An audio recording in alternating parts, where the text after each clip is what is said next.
just wait just a moment.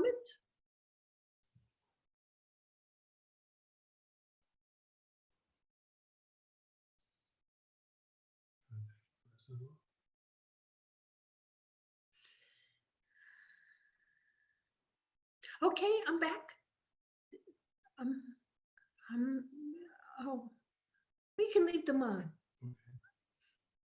Bob just asked about the glasses. The medium usually takes them off when she's channeling, but we're going to leave them on tonight. So it is nice. It is nice that you're all here. So, okay, now I've gotten you all your healers, and now I'm going to get Ron Carr. One moment, please.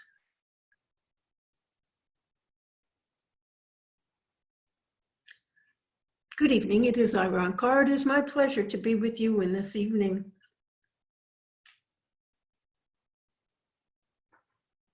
You have been in the area in which the medium lives. You have all been experiencing unusually cool weather for this time of year. This, they are saying, is due to something called an Arctic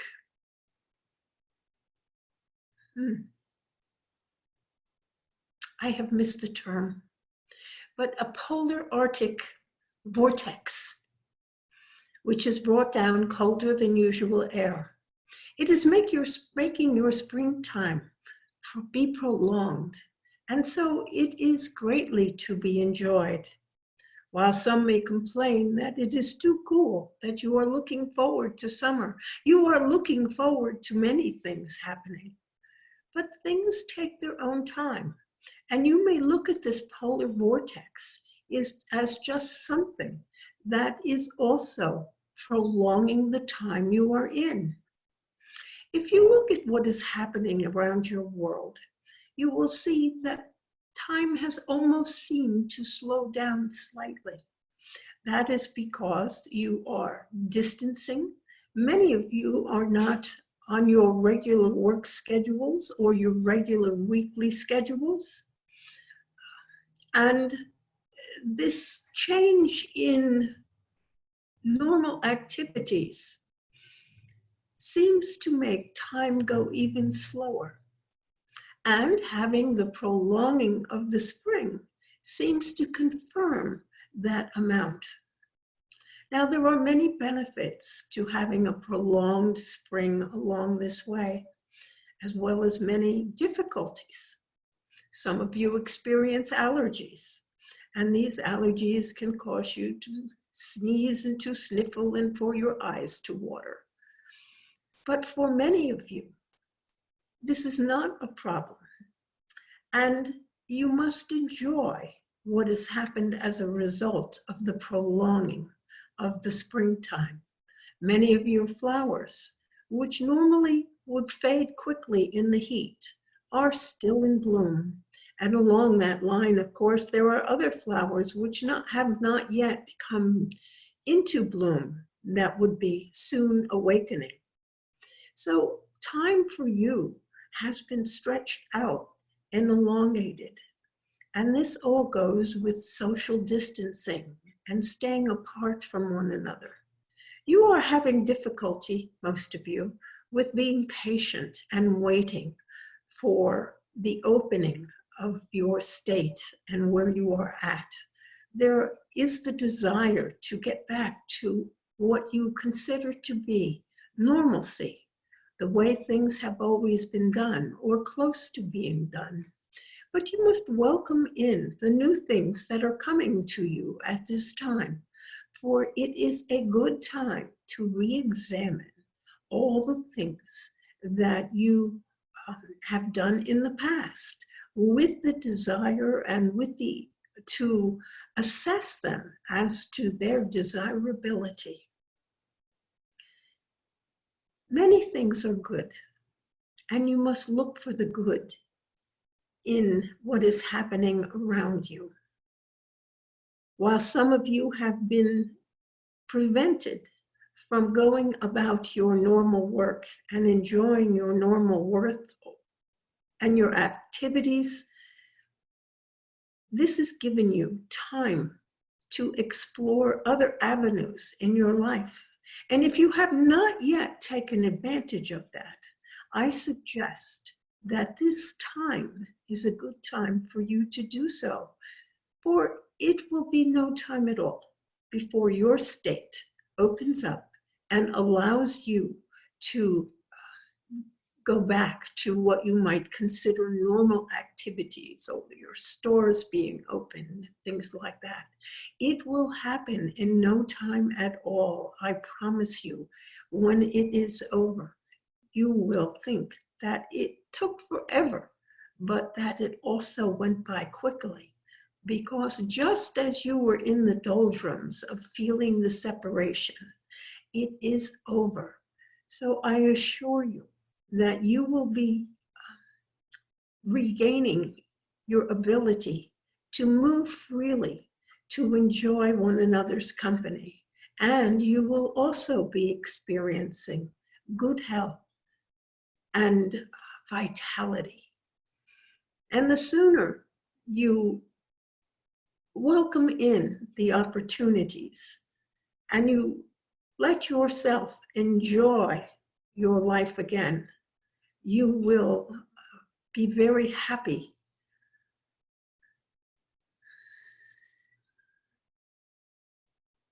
I am sorry. This perhaps has not been the most inspiring of my speeches, but I wanted to assure you all that this will soon pass, and it is not long now before you will be able to go back to what you might consider normal. But decide for yourself what it is you wish to go back to and how you will do your new normal.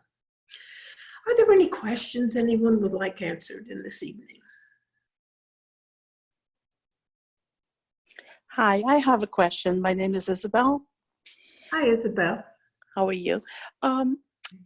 I'd like to know what is your take on the aftermath of this pandemic. And by that I mean, do you feel that there will be a big enough shift on us as human beings to have a general effect, a greater effect on humanity, to become a more kinder, a more generous, and a more loving society, to help us ascend into a more, even to help us ascend into more spiritual, guided lifestyles in our society? That is a very interesting question. Or how does, I am going to put a question back to yourself, not for you to answer it right now, but just for you to think about. What does it mean to be more spiritual in your daily lives? And this is perhaps what my lecture should have been about. How do you become more spiritual in your daily life? It's about being as thoughtful and as kind as you can possibly be. It does not mean that very much changes in your life to be more spiritual. It means merely that you consider your words and your actions as time progresses. One moment.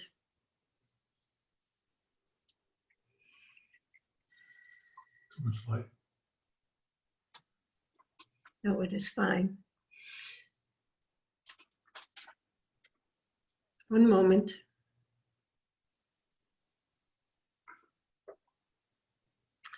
In many ways, you will not see very many changes about when people go back to the way they were. Are they going to be kinder? Are they going to be more aware? Most people are going to be more aware of themselves and their lifestyle. They may be still worried about the virus and the possibility of contracting diseases, be still worried about their own health, and so may wish to stay socially distant from one another. But behaviors will not change a great deal. For you see, while many people have lost or had within their families the transition of people that they loved, they are not necessarily more concerned with other people just because they have lost someone themselves. As is normal for human nature, people are required to think about themselves. They are required to be responsible for their own life. And so they are required to take the actions that they need to take in order to create a life for themselves, which is filled with as much happiness as possible. Now, you may be thinking that this is entirely selfish and this is not spiritual, but the truth of the matter, being responsible for yourself is the highest level of spirituality that you can possibly embrace. Why is that so? It is because when you are responsible for yourself, you are aware that your words and your actions have an effect upon other people. It can make other people's lives better. It can make other people's lives worse. And so when you are responsible, you wish to make your life as good as possible. But in order for your life to be as good as possible, others must experience good lives. And so it requires you to be thoughtful about your own actions, how they benefit you. Is it compatible with other people? And are you helping or hurting other people through your actions? When your actions benefit you, and by your actions, you also benefit other people, why, that is wonderful. So an example would be, you go shopping and you go to the store and you purchase more than just groceries. We will put you into purchasing clothes. You go to the hairdresser. Your actions benefit you. However, they also benefit the hairdresser, the store clerk, the owners and stockholders of the stores that you visit, from whom you make your purchases. And so by taking yourself around and buying things that you need for yourself, you actually help other people. So it is not self-centered to think, I need some new clothes, or I need a new hairdo, or I need this for myself. You are actually stimulating your economy in such a way that others are helped to prosper because you spend your money. Now, it would be nice if everyone were kinder, to make little gestures of generosity. And to that end, perhaps you make donations to your church, you make donations to food banks, perhaps you give help to the local ambulance group or their fire department. You may participate in all kinds of activities which are sponsored by your town, which also help other people. There are many things that you do in every day which you can participate in, which help other people. So when you are seeking or hoping that we will have a more spiritual outlook, that is why I asked you to think, how do you think this is going to manifest? What good is it going to bring to the world if people are more spiritual? The greatest good will happen when everyone considers and is responsible for their own good. If everyone takes steps to contribute to society, to the good of the whole, while they do what is best for themselves, then you are at the epitome of what a daily life can be. Spending more time in meditation may help you to balance out your life, your thoughts. It may help you to be more responsible for what you are thinking. It may enlighten you to become more aware of how the world works and other people's situations. But it is not more spiritual. It is simply a time that you are giving to yourself, for yourself to become and to be at rest and to perhaps learn and grow a little bit. But it is not reflected in your actions so much as in your reactions and in your words. Do you understand what I am trying to say here? Yes, thank you so much. You are most welcome. It is a noble goal to try to be spiritual, but being spiritual is best achieved by being the best person you can be, to be responsible for yourself, to be kind and as thoughtful as you can be. And these, unfortunately, are things that people always do in lesser or greater amounts in their lives. And I sincerely doubt that there will be much change when people are released to return to their normal selves and their normal life.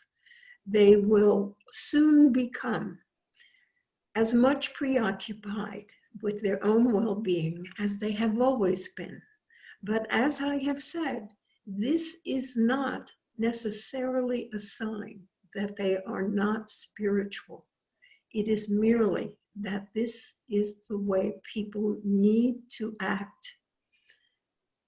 And since your greatest good is found in the welfare and goodness of those you are closest to, those you interact with, everyone benefits when everyone considers their greatest good in relation to the greatest good of the whole, because everything is compatible and interacts perfectly.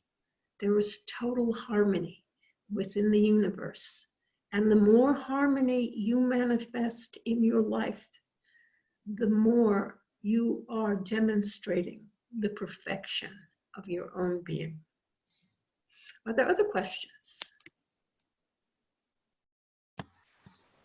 Does this include the terrorists? Are they going to just go back to doing what they were doing?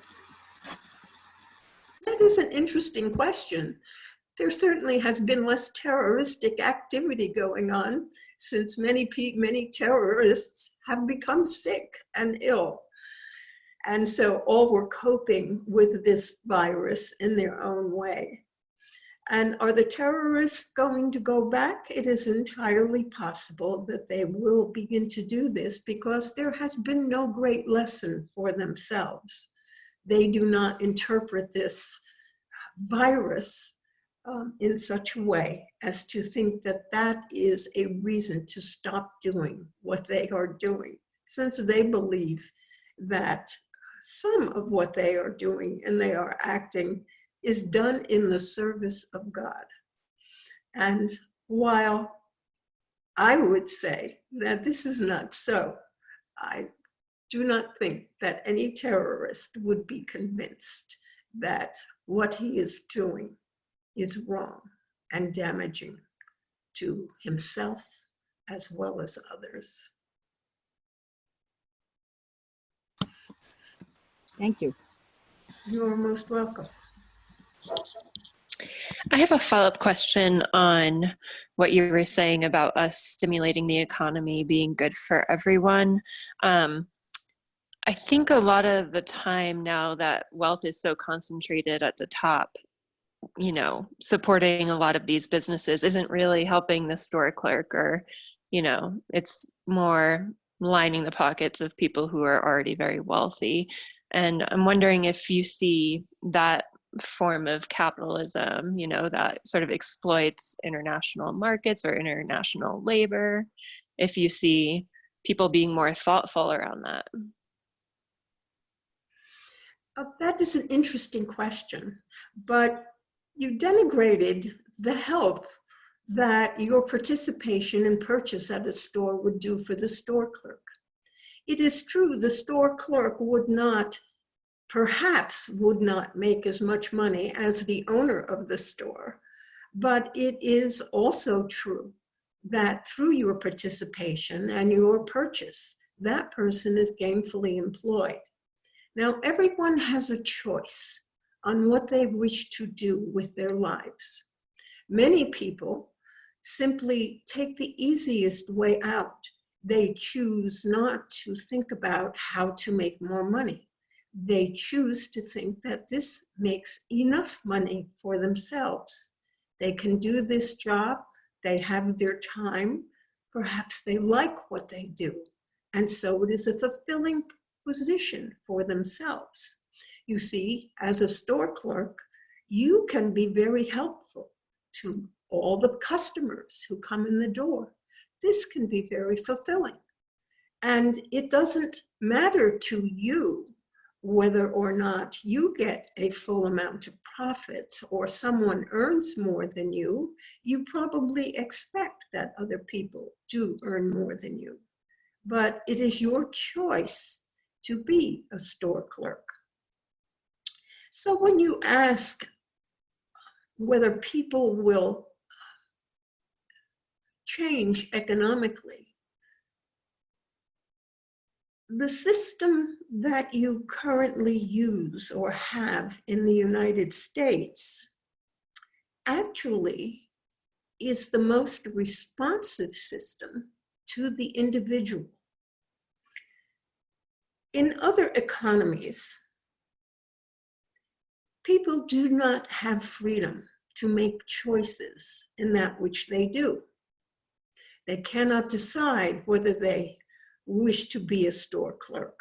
Perhaps it is a job that is dictated that they must be. They have some opportunity, they have some choice, but in the long run, they are told what they need to contribute to society as a whole. Now, if it is not something you like to do, you could be very unhappy in the job that you are doing. But capitalism, while it seems to enrich the pockets of the already wealthy, is an avenue by which almost everyone can prosper. And so, what is your goal in life? Or what would you like to see have happen? The possibility of the greatest prosperity for the greatest number of people. This has been demonstrated in your country. It is why so many people want to come to your country, to the United States, because within the United States, you have the opportunity to do what you want to do, to work hard if you choose to work hard, so that you can earn your money and so you can do with it what you please. In many other societies, opportunities are limited, even those which are also capitalistic based. But by tradition, some peoples are denied opportunities because of the state of their birth, where they were born, who their parents were. They were not given opportunities because their parents were thus and so they needed to be in that same role. That same role. They didn't have the opportunity to try to be the top of the food chain. They were only allowed to be what they were destined to be because their parents were that and their grandparents were that. And for many people, that left them very unhappy, for they had limited possibilities in their life. They had no hope of attaining and benefiting, making their position in life more prosperous, or to be doing exactly what they wanted to do in life, where their interests lay. Within the capitalistic system, although it is, may appear that it is not just because some people earn considerably more than others, at least there is great prosperity and everyone can earn. And everyone can make the decision to do the job they feel most qualified for, or the one they do not mind doing, or the one that will pay them the most money, or the one that will take up the least amount of their time, or the one that they can sit down at rather than doing hard manual labor, or the one that requires them to do hard manual labor because that is infinitely better to them than sitting at a desk. And so it is always within the capitalistic system, it is always up to the individual to provide for himself, to make his own goals, to take the actions, to become that which he wishes to be.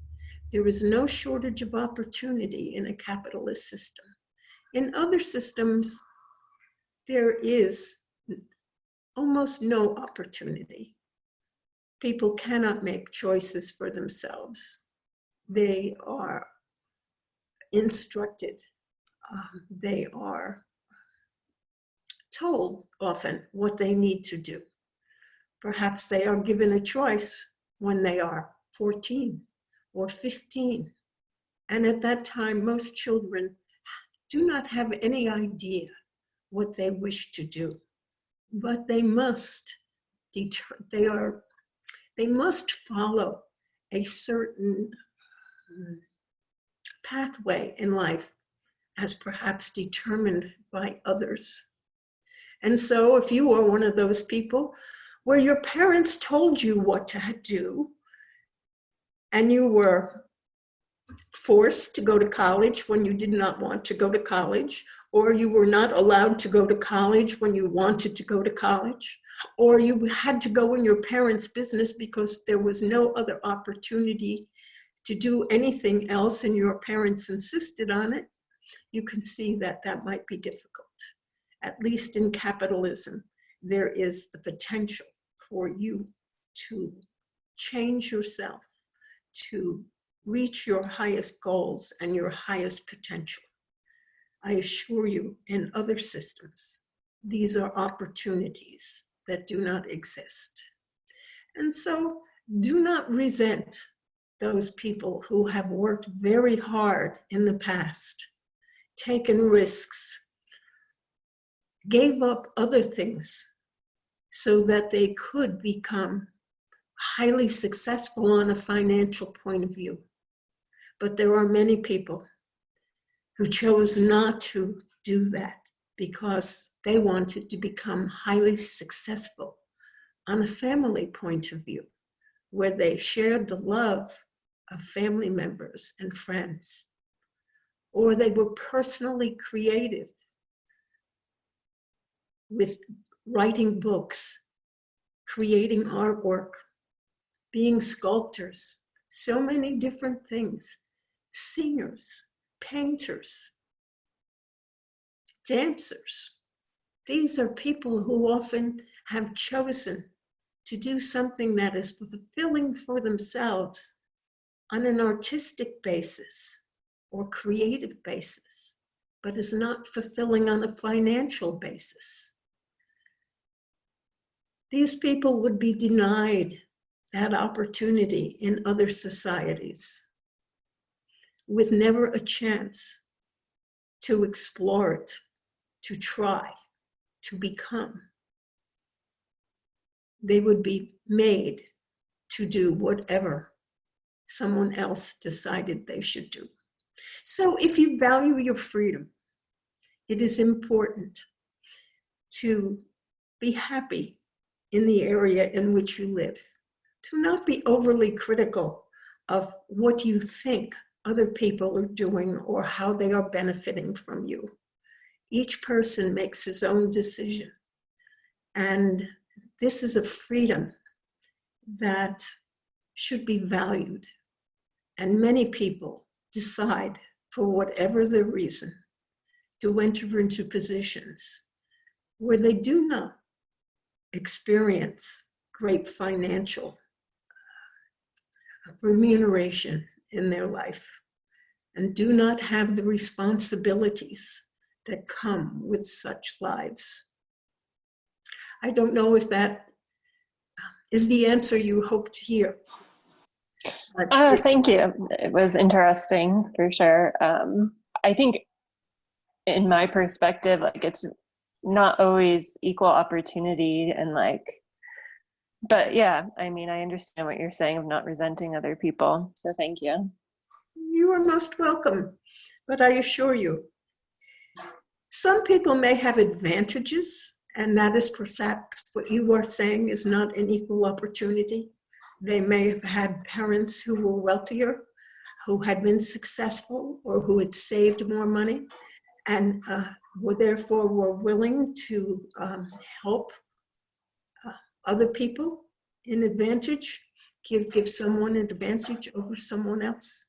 There are always people in every society, and I stress, in every society, who held positions of authority, for whose children have more opportunity to hold similar positions of authority.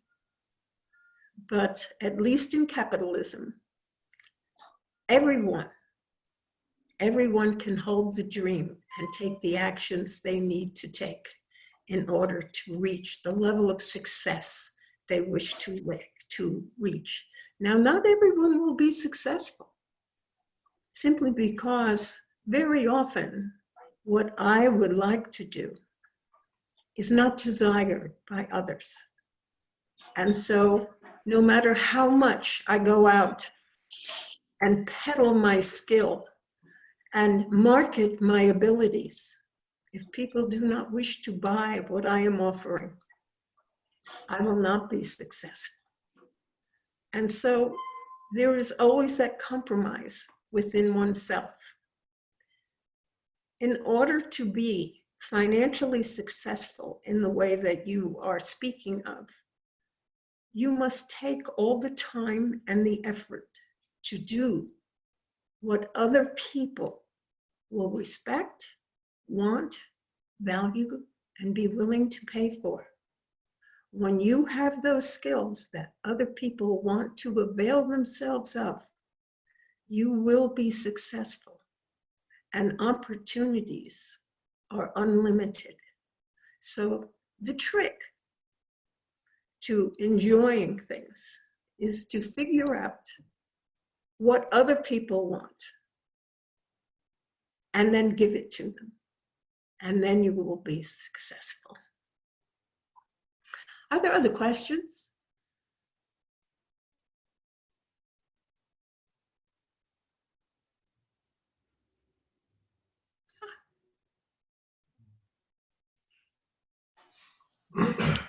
If there aren't other questions, I have another on a different topic. This is Marguerite.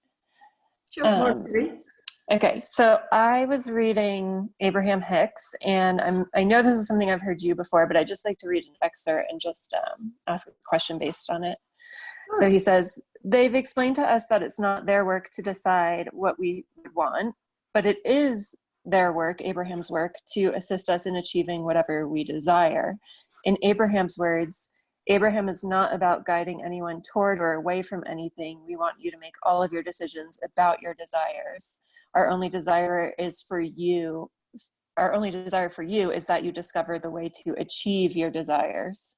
So I guess this brings up a few things for me. The main thing being that there's no judgment in terms of what we desire. So even if we desire something really horrible, like terrorism, or Hitler is always an example, but no matter what we desire, our guides will help us get that. Is that true?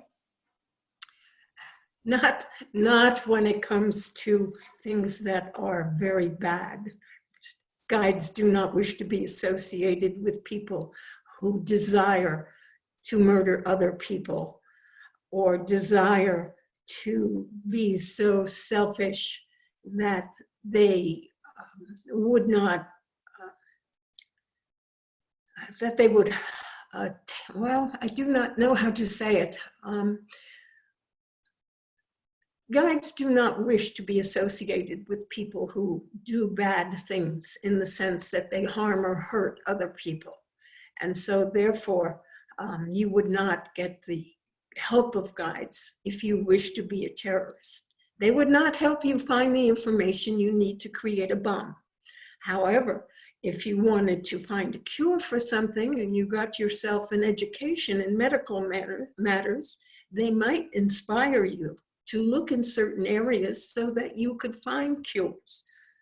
And they might help you in that way. But they are not about to help you in ways in which you will hurt or harm others. That would definitely affect their own karma. So you need not worry about that. Yes, we are not judgmental in what you want. We will help you in every way possible, but we are not going to help you to harm someone else. We will leave that up to you. Okay, thank you. You're welcome. Are there any more questions?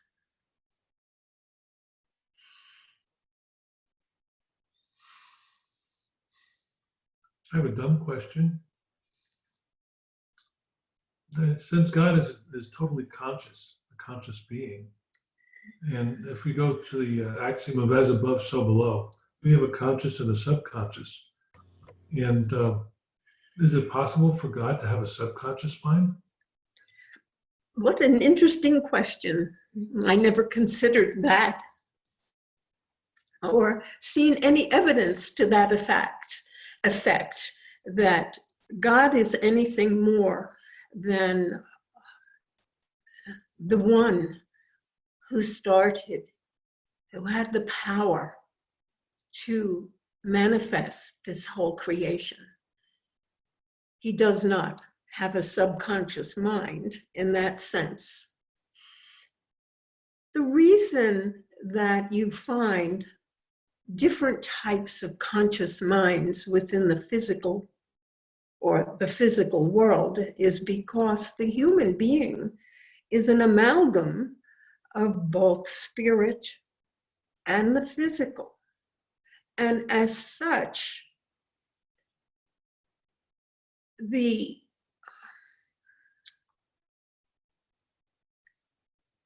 there is, in a sense, two different minds, because there is the mind that is attached to the body, which is what you call your conscious mind. And there is your higher consciousness, which is always in spirit. Now, the subconscious mind is necessary within the human being because it is, in truth, a working of the brain that is in the physical body. But it is the middle or the go-between between the spirit part of your mind, which is your higher consciousness, and your consciousness, which is part of the physical being. The conscious mind cannot retain and work with a great deal of information at any one time. It is limited in its processing power. The subconscious mind is just like a hard drive in a computer. It holds all the information that's ever been put into it. And so your subconscious mind holds the everything that has happened to you since you were an infant, every experience you have had, every word that you heard, even when you did not understand them as a baby, these thoughts, these words are still in your consciousness. They're in your subconscious mind, on your hard drive, already there, making a difference in what goes on and how the conscious mind acts. Simply because while they do not come into play on a regular basis by your conscious mind, their mere presence acts like a filter and acts like a filter about the information you are receiving and acting on in your conscious mind. It has a subtle influence on what is there. It is the same as a piece of furniture in your room, if put in the middle of the room, causes you to walk around it instead of going through the middle of the room. The placement of furniture and things in your home cause you to move in certain ways. They're not decision-making process for you. It is just their mere presence causes you to act in certain ways and causes you to do certain things.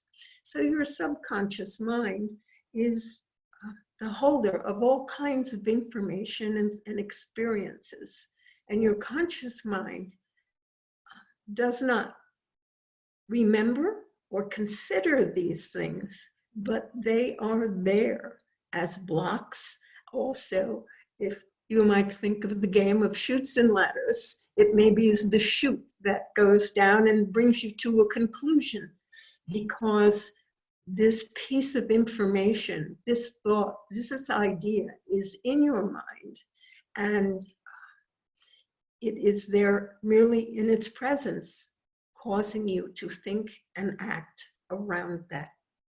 And so God does not have a subconscious mind. He is everywhere. He is part of everything. He simply is. And he is intellect, if you will, or consciousness. He is thought. He is idea. He is everything. He is the light. He is love.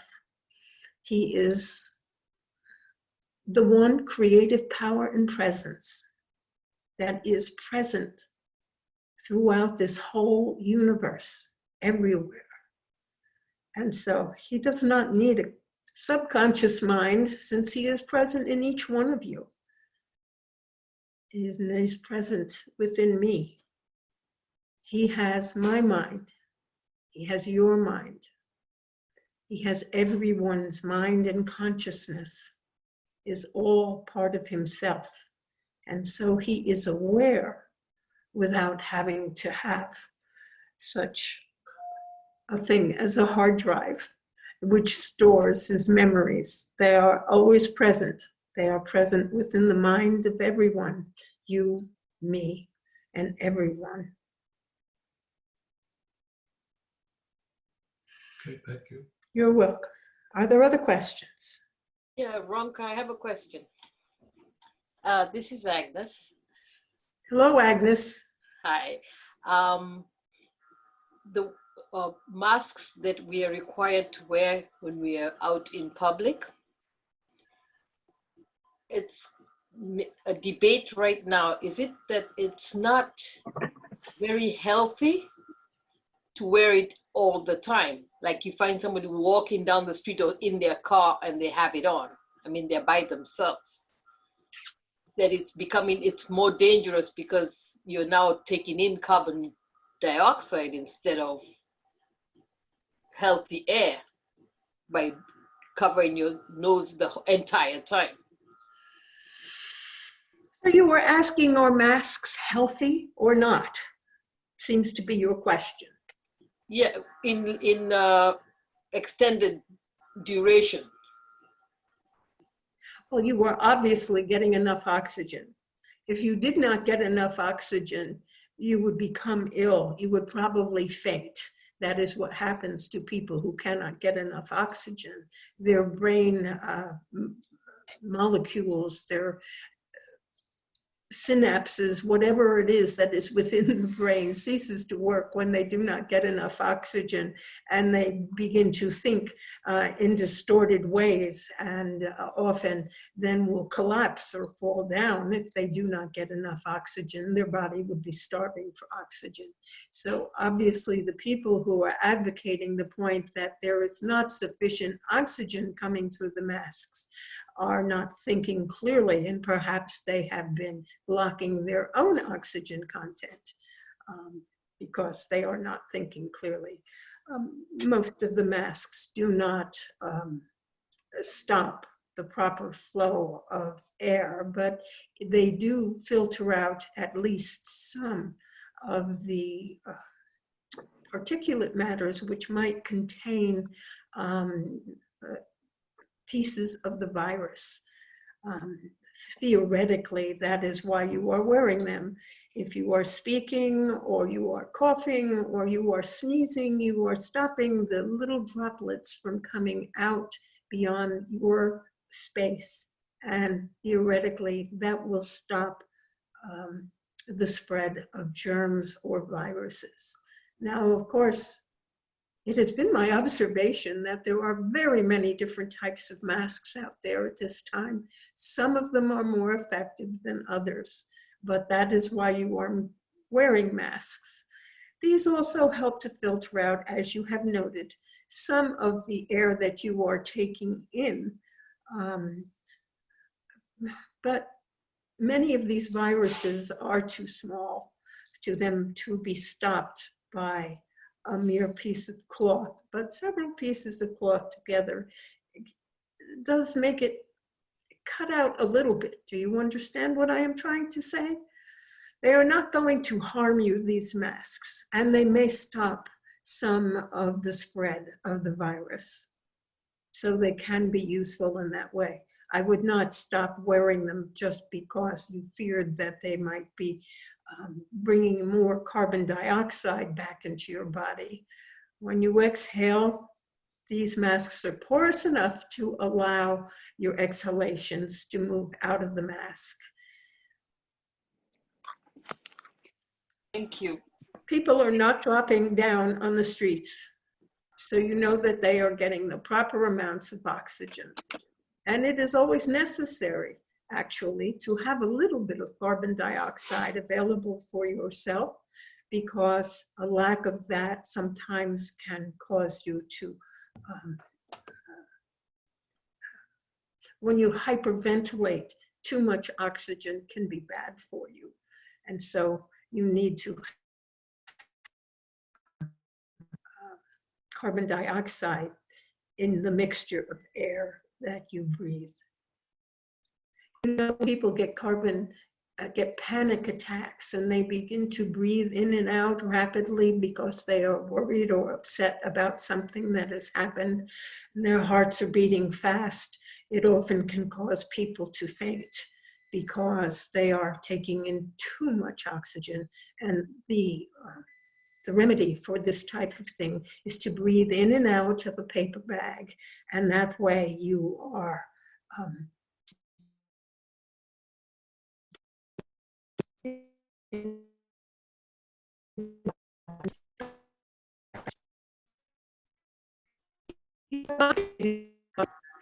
You disappeared over there.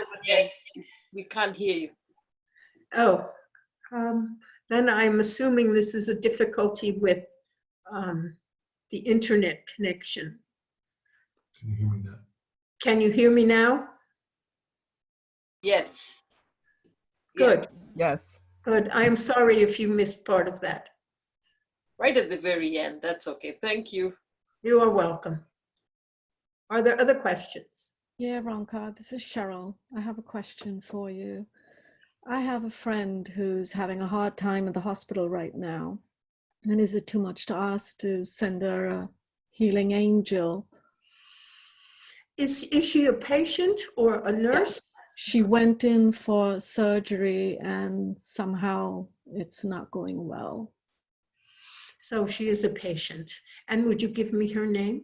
Nancy. Nancy. And she is in What area hospital? I'm drawing a blank. St. Clair's. Thank you very much. So it is Nancy in St. Clair's, and she is in need of healing. We will put her on our healing list, and the medium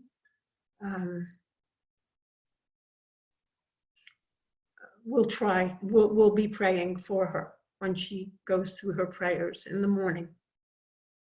Thank you. You are most welcome. It is my privilege to be of assistance in that way. We will send her, one moment. I have asked Juana to please send a healer directly to her at this time, but we will continue to pray. Thank you. Are there other questions? Yes, I have a question. Good. What is it, please? Do you think that this could be the time on the planet for an Antichrist to be appearing? Interesting question. There have been many times when Antichrists have appeared, and they appear as in many subtle ways. But generally, people that cause difficulties and problems, both in governments as well as in other administrative places, can be said to be an Antichrist, inasmuch that they are not being helpful to the whole. They are advancing their own ideologies and themselves, not for the good of the whole, but for their own power. So Antichrists appear regularly in society, just as there are many, many saints in society at the same time. There are always good people who seek to help others and to bring about the greatest good that they can. And there are always those people who think of themselves only and then can be called, in its own sense, an Antichrist, for they are not working for the good of the whole. They are working for their own agendas, their own ideas. They are manipulative. You find them in all parts of society. Many times they do not become dominant, but most of you can probably remember an individual who was manipulative and generally not helpful to others, but was always trying to bring about their greatest good at the expense of many other people. Now, you could call these people antichrists because they are not working in the Christ consciousness of seeking the best for all. They have moved beyond the selfishness that is necessary to live a good life, in the sense that they are not just thinking about how to make their life better. They often actively denigrate and take away from the positive aspects of other people. So when you are asking about the Antichrist, I think most of you have seen or known people who would work or fit that description, because they may have taken too much delight in the misfortunes of others and maybe even partook in the creation of these things. Certainly, when you look at the terrorists, those who seek to bring about change by terrorizing other people and threatening other people, saying, you do not do what I want and I am going to kill you. You do not worship God the way I want you to worship God, or I will kill you. I will stamp you out. That is an Antichrist by my definition. And yes, so they are present already here. And it is up to you as individuals to eliminate them from your life, from your associates, to let go of friendships with such people, to not enable such people. It is up to you to take those actions as individuals. Thank you. You are welcome. Are there other questions? Yes, I was, I think I'm looking for more of an explanation.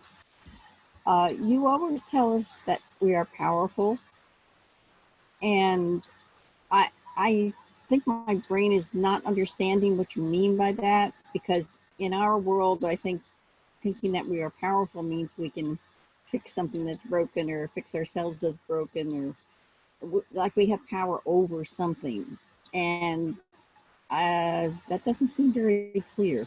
So could you give me a better explanation of what you mean by telling us we're powerful beings? I mean, in this world, I know we're powerful when we leave here, but how about right now? Of course. You are powerful right now. You have the ability to say, no, you do not wish to do something. You have the ability to take initiative to begin something that you want to do. You can pick up any book you wish to read. You can pursue any subject matter that you wish to learn about. Do you not think that this is power that you have? I do not see how you can be not powerful, for you can decide what you wish to eat in this day, where you are going to spend your money, what you will do. Yes, you are somewhat missing in power now because you have been asked to stay in place and to separate yourself from other people. But in a sense, you have only been asked to do this because there have not been laws passed which require you to do this. And so therefore you are powerful over what you decide and what you do in every day. Cannot you see that that is power? That wasn't my idea. I was thinking, if I'm so powerful, why can't I change like things around me, or fix myself if I'm broken, or But do you things can that fix are not yourself. just easy and obvious. You can fix yourself if you are broken. Your body heals itself in every day, or frequently heals itself. There's always little things that happen that go wrong and your body heals itself. Perhaps you cut yourself while you are cooking, or you fall down and you injure yourself and your body heals itself. It fights off many illnesses all the time. So your body is always healing itself. If you're thinking about your mind, well, you have healed yourself many times. How many times have you been disappointed over things that happen? And what did you do over that? You slowly healed yourself, either by giving up on being disappointed and saying, well, it's just not going to happen, and accepting that fact and moving beyond that fact. You have that power to heal yourself over the loss of your desires. And this is true. It happens all the time. You have the power to learn all kinds of new knowledge. You can make decisions and put new actions into making them become habits that enhance your life. I do not see how you cannot see that you are not powerful. You make decisions all the time about what you do, what you eat, where you go. Is this not power? I believe it is power.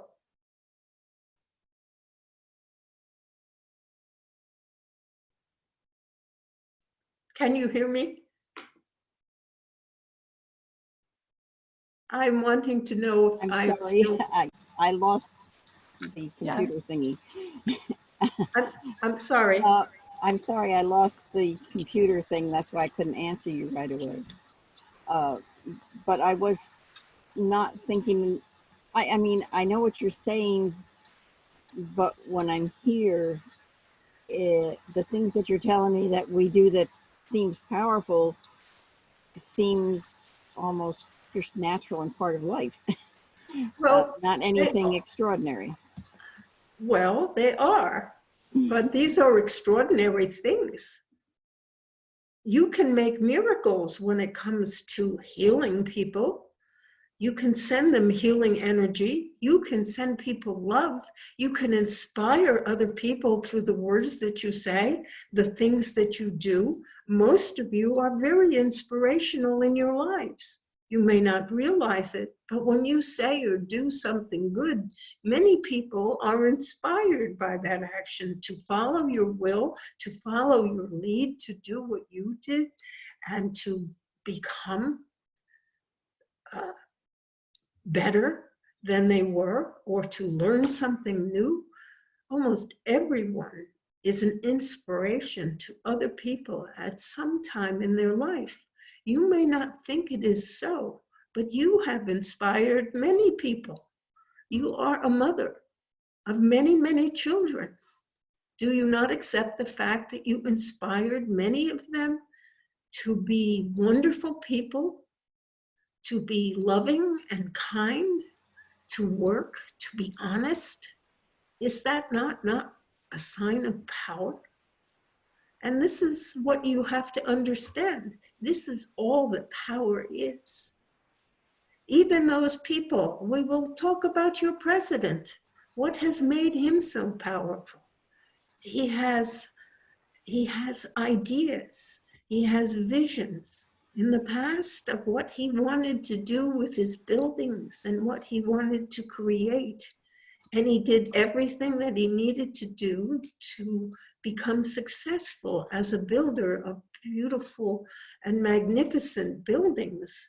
And of course, he prospered by the building of these buildings because he sold them to people or sold parts of them to people.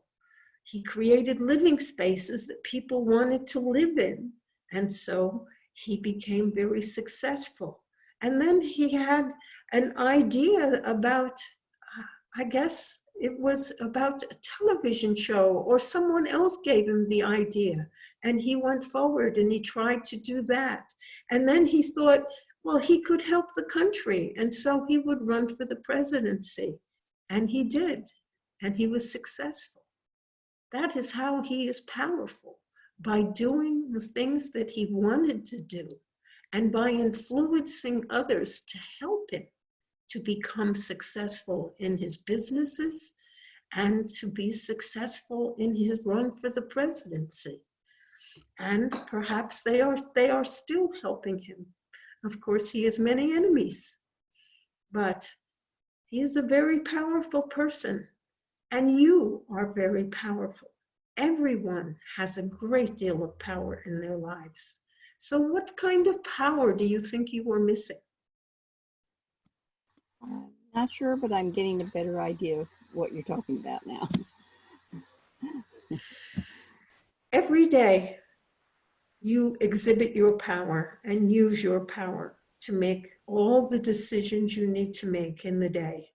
From how you spend your time, what you eat, where you go, what you do, the people you choose to speak to, even the words that you use. And often as you speak, you empower others. You have helped them in the past. And I will give you that message if you are not aware of it. You have been empowering to many people in many ways, and which is why you have many friends. And you have received good things from your friends because you have empowered them, you have loved them, you have helped them. That is being very powerful. Okay, I guess I had a different idea. Like I was thinking, would I be powerful enough to say, stop a car from hitting somebody that's crossing the street? You know, things like that. I guess it was a little far-fetched. No, you are not a super person in that way. You do not have Superman strength. You cannot fly through the air. You have physical limitations to your body, and as all people do on the face of the earth. So who are in the physical form. There are many limitations that you have, which I am free of when I am not in the medium. I do not have the limitation of space and time. But yes, you have many limitations and are not powerful in the sense of being a super strong person. If you wanted to be a super strong person and a super fast person, you could improve yourself.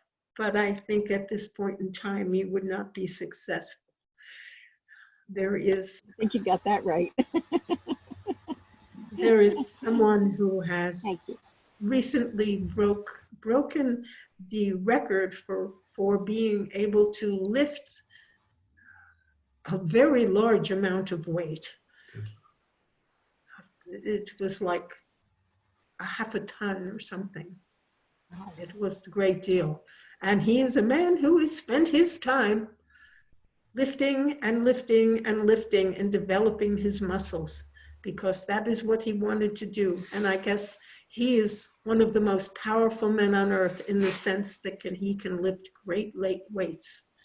And if that is what you wish to do, that is very good. You can become powerful in that way.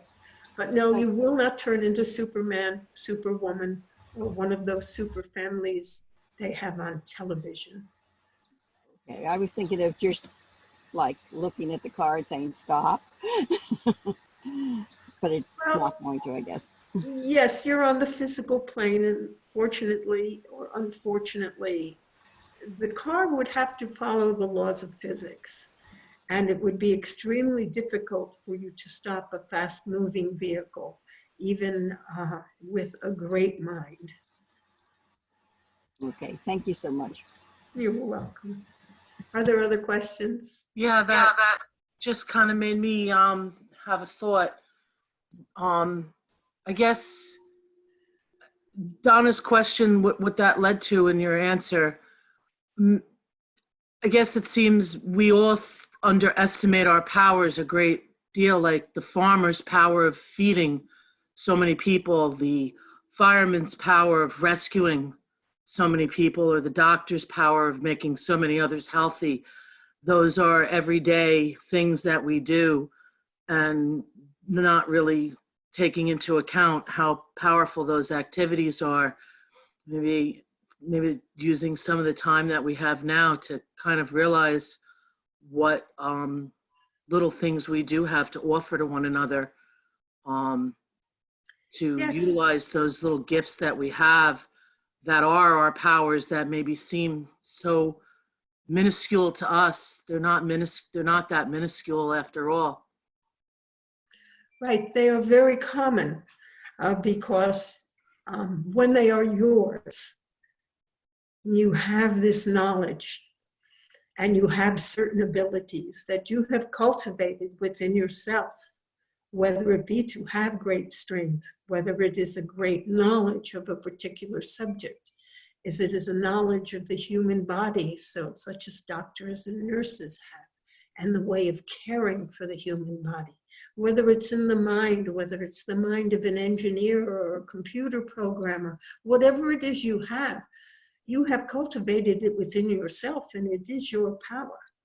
Other people do not have the power to do the things that you do. You do because they did not study the same things that you did. They did not choose to do the same things that you did to make yourself powerful in a particular area. So therefore, they do not have those powers, not the same as you. They have different powers. Right. And their powers are employed doing things differently. And that is why society works so well, and even capitalism, because everyone can make that choice to be as powerful as they want to be in whatever area they choose to be powerful. Some people you might not think are powerful in a way, a singer or an artist. You may not think of that as a power, the way to paint a picture that people just enjoy looking at, that says something to people, that conveys emotion, or a singer that can make a song be very happy and inspire happiness in others, or whether it can make a song that reflects sadness and bring out empathy in others. All these things are powerful in their own way, and every person on the earth has his own power, and he can choose to make as much of it as he chooses, or use as little of it as he chooses, depending upon his societies. Some societies do disempower certain individuals, like very often women are not powerful in many societies in making decisions, but perhaps they are powerful in their homes and influencing their husbands and children to do things. Each of you has power in a different way. Thank you. You're welcome. Barbara Harden has her hand raised. Barbara. Yes, hi, Ron Carr. Yes, hi. I just have a question. I always go back to the same thing. I realize that. But I didn't realize last week when you had said that you had been on Earth and had so many lives. I somehow missed that. So my question to you is, are all guides originally, not originally, but did they all have lives on the Earth? Yes, most of us have had lives in the physical world. Yes, and your personal guides frequently may have been within your family or people you knew in the past, in a past life, so that you were friends already, so to speak, and you have chosen to be of service and to help one another. Your guides have chosen to be of service to you in this particular lifetime that you are living, and that is why they are with you in this way. So do you think that when I pass, then I could choose to not come back here again and yet be a guide to the people I love now? You can choose to be a guide, and many people, upon leaving behind their physical body and transitioning into the spirit plane, frequently do spend time with family members and friends, seeking to be assistance and advice, particularly immediately after transition. Some people are more involved with their family members than other people. And but your guides, yes, you could choose to do that. Chances are, at some point in time, you would decide to incarnate on the earth plane again, because as I have said in the past, it is in the physical world that you can most demonstrate the way you are like God, that you are a creator in the physical world. All of you create the world that you live in individually for yourself. Part of that comes from your perceptions, the judgments you make when something happens around you, what you think. It shapes your beliefs and it shapes the world that you experience. Part of what happens is, think of it like your government. You all have the opportunity to vote, and you vote for an individual you believe will support your ideas to the main body of the government of the United States, so that they will take their place in the House of Representatives or the Senate. And you believe that they will most reflect your values and your ideas, and this is why you vote for someone. So that each of you in the United States has this voting power, and you exercise it in such a way that you nominate people that you decide should have influence either in your local town or on your school board or whatever level you are voting at, that these people will make good, intelligent decisions that you believe you will be able to support. And so in a sense, you also shape the government that you experience. If you do not like what your representative is doing or saying, the next time an opportunity comes to vote for him, you can choose not to do so. Or if you are happy, you can once again vote for that individual. hoping that they will continue to be your influence on whatever level of government they are at.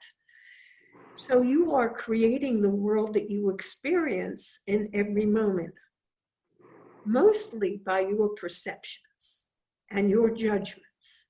So you see such an action going on. We can even take the current one, because you are at, many people are tired of having their states shut down. They want to go out and go back to work. They want to go shopping. They want to have their lives return to normal in every way. And so some people are very unhappy with the decisions their governor or their state is making. And then there are other people who think they're acting properly. So this is a judgment that someone is making, you are making in some way. And so that you are choosing to be happy over the actions of your government or to be unhappy over the actions of your government. And this is your judgment. So the world that you are experiencing at the moment is either a happy one because you think they are making good decisions, or it's an unhappy one because you think they are not making correct decisions and you want them to make different decisions. And so that causes you to be unhappy or happy. You make that decision in every moment. Somebody says something to you, you judge it to be a compliment. You are happy.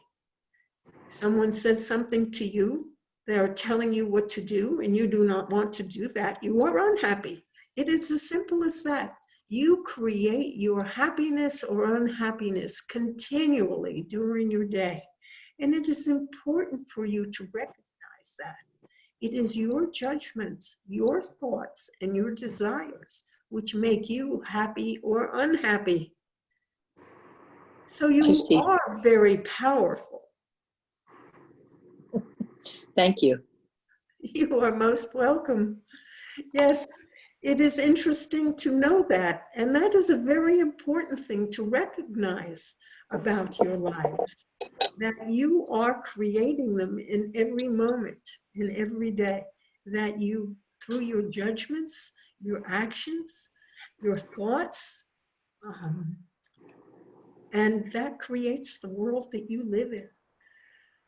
So as some people have frequently done, they can look at themselves and say, why did I make that decision?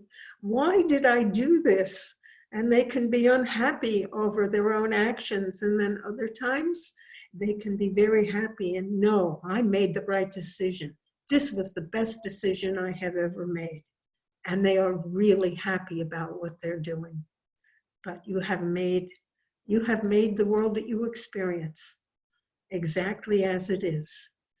And so take responsibility for that. Yes, you are one of millions who are making decisions.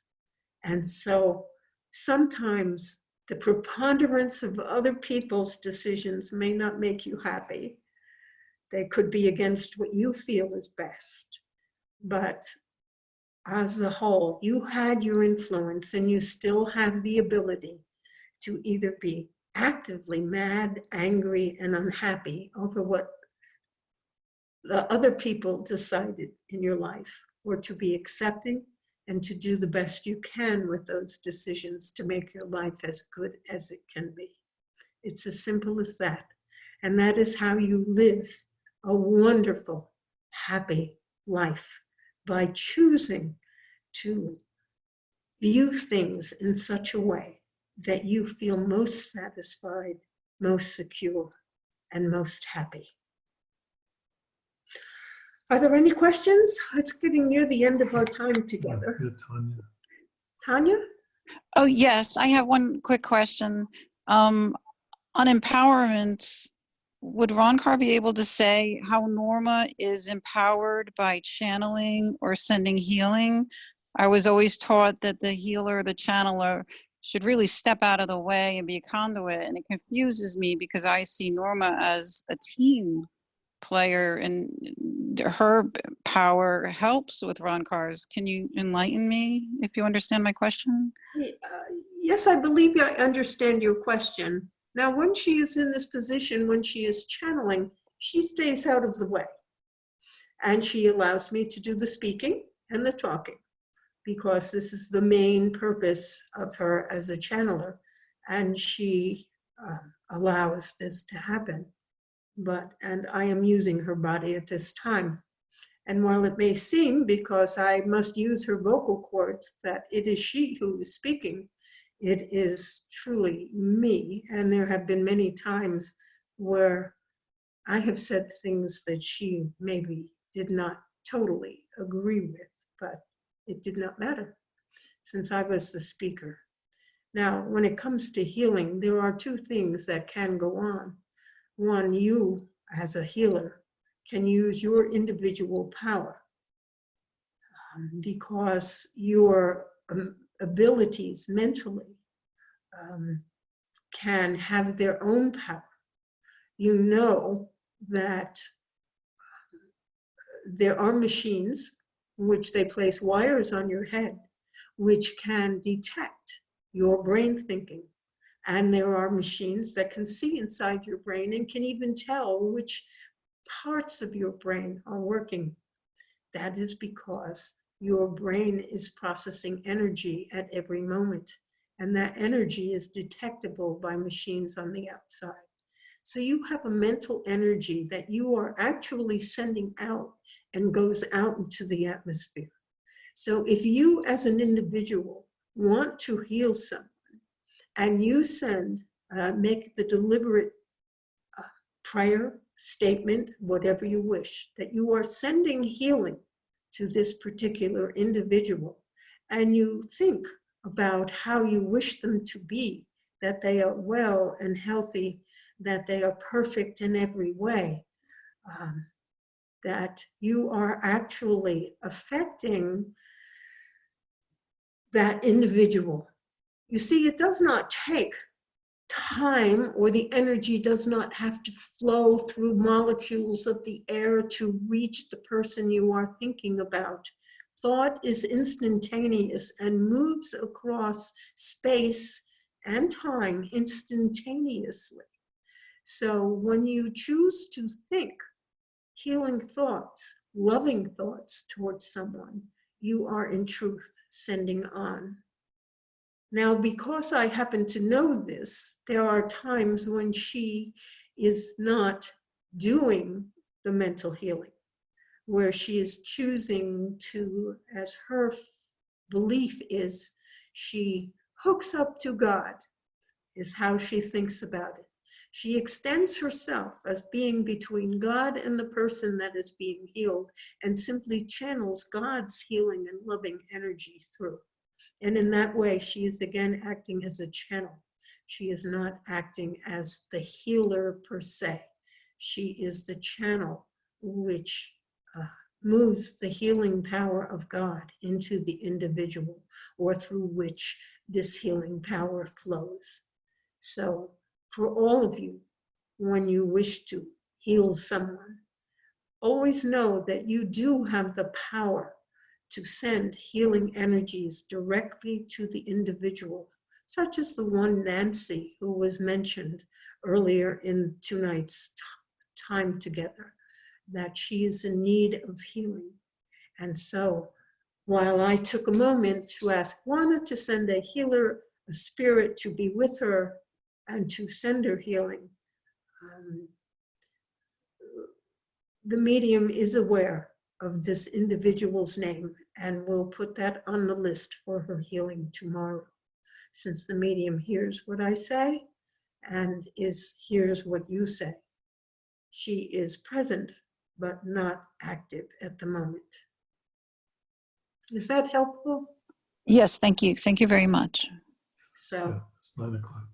So it has reached our 9 o'clock hour, and it is time to say, for me to say good night. And I give you all my blessings. Good night. Good night.